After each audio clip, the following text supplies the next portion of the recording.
Well, now we're here in the playground of the Oldknow Academy here in Birmingham, the primary school, very heavily criticised in today's report.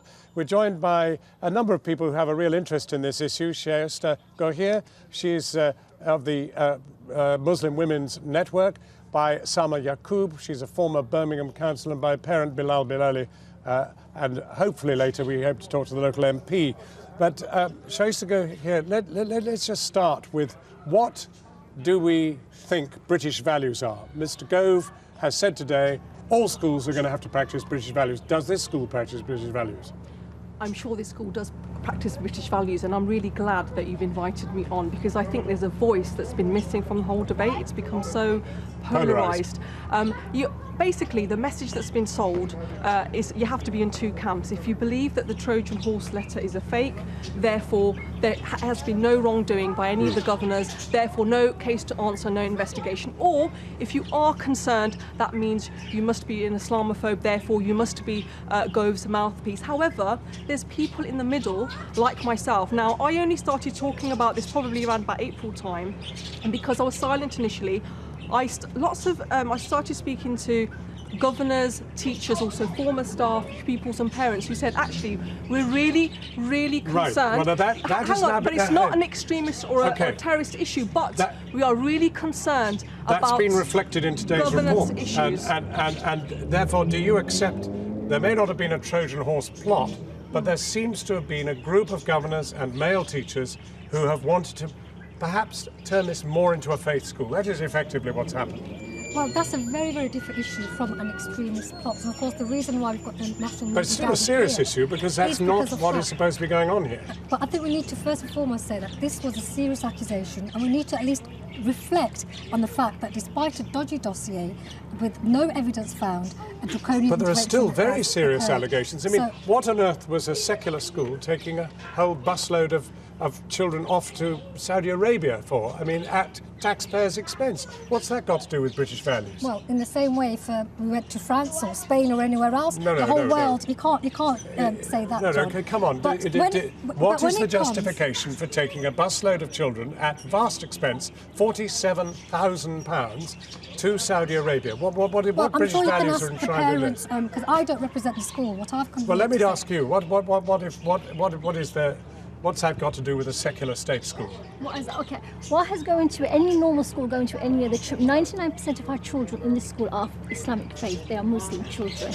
It is chosen by the parents of what trip they would like the children to go to. And this isn't the first trip that was taken. But this is not a faith school. This is not a faith school, If the mosque wants to take them to Saudi Arabia, that's a different matter. But then for why the school to take them... Why did Ofsted not criticise this in the 2013 report? If Ofsted had made this crystal clear in 2013 report that we do not like it, maybe wouldn't have gone ahead. My daughter went on this trip.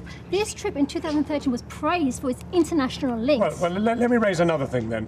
When they were doing the musical Wizard of Oz, the kids were not allowed to do any singing because it was said to be in breach of Ramadan. Yeah. What's that got to do with a secular school? That's not actually correct. Well, that's what the Ofsted report says. That might be the Ofsted report. I spoke to the acting head today, and what he said was that some of the children were fasting and they were uncomfortable with the music being played loud, but they still had the singing. So all they done was they left out the music during rehearsal, but they were still allowed to sing.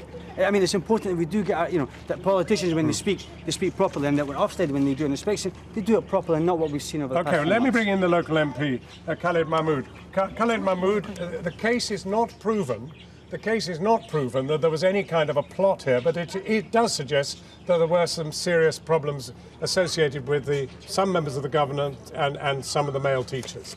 Well, there's a real serious plot here in terms of what's gone on. If you connect the main people in all of the schools in terms of governance, they can be quite easily connected. So it's a coordinated plan. If you don't call it a plot, don't call it a plot.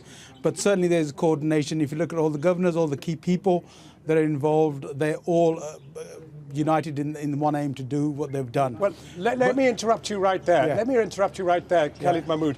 What are British values, and why has this school been found in breach of British values, if that is Mr. Gove's complaint? Well, it isn't Mr. Gove's complaint. What we looked at this morning, and we were given access to all the reports that have been done by the Funding Council. We've been given reports by Ofsted, also a letter by Sir Michael Wilshaw. All the MPs have had access to all of that today. and also all the offset reports, and where it shows clear failures of the way the schools have been run. Now, the lady before was saying... I'm trying to take it on. I'm trying to take it on from that. I mean, we've covered all that in the reports that we've had. I mean, the issue I'm trying to clarify with the parents here is if Mr. Gove says this school is going to have to teach British values, will going to Saudi Arabia be one of those values? Can I ask you what is British values?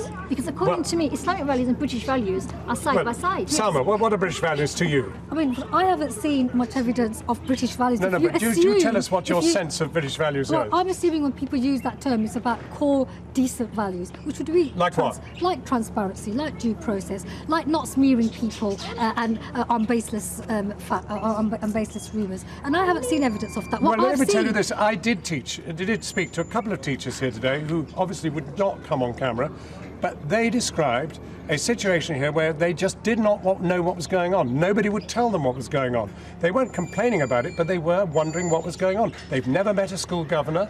They're not allowed to fraternise with members of the staff. I mean, that seems a very odd thing. That might suggest something was going wrong.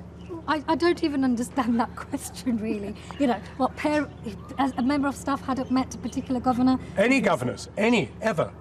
That's crazy. I'm sorry, I think it's very important for the parents to speak who are actually at the grassroots, whereas having Salma Yaqoob I'm asking you that. Here's a teacher telling How can you say you've not met governors?